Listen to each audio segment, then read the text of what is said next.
Hello mga ka-farm, good morning. Samahan niyo ako ngayong araw na ito para magbalot ng mga mangga.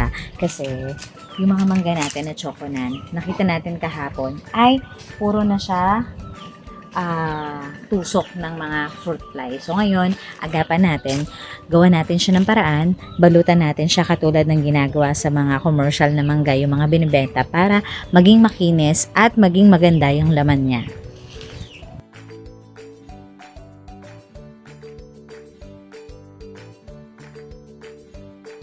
So, ayan, kung mapapansin ninyo, ang lalagyan ko lang yung iba hindi. Kasi nga, yung iba nakikita ko, may mga tusok na siya ng fruit fly. Kaya hindi ko na nilalagyan kasi nonsense lang din kung lalagyan pa natin siya ng mga balot. Kasi nga, pag nahinog siya, ganun din naman. Hindi rin naman natin maaalis yung mga buto. Ay, mga buto. Ano ba? Ba't ba buto?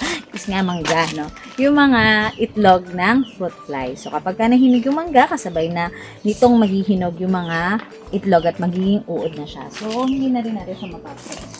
So, nonsense lang din kung lalagyan natin ng papel yung ibang mga bunga na meron ng kagat ng o may tusok na ng fruit fly. Hindi pala kagat.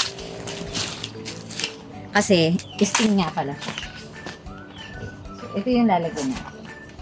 So, dito sa tabi natin ng ating mangga, katabi niya yung ating mulberry at saka yung ating suha. So, sana yung suha ay nananalig tayo at nananalangin tayo na sana yung suha namin ay Davao talaga. Ano?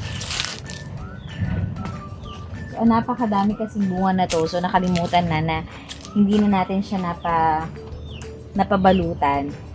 So, nanangan tayo na hindi siya na matigas yung balat ng ating chokonan at hindi na kakagatin o hindi natutusukin pala. Ba't ba kakagatin? Ano ba?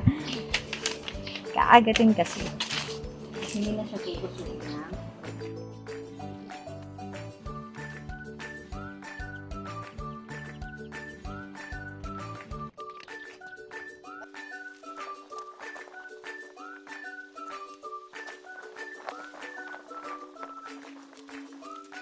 Guys, naubusan na tayo ng bala ng stapler. Kaya, stop muna tayo.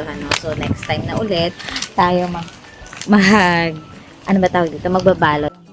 Kaya natin i-survive dyan, ay iso-survive natin sa ating mga insekto dito sa ating farm. So, napakadaming fruit fly dito. So, yung mga bunga ng ating mga punong kahoy ay tinutusok nila.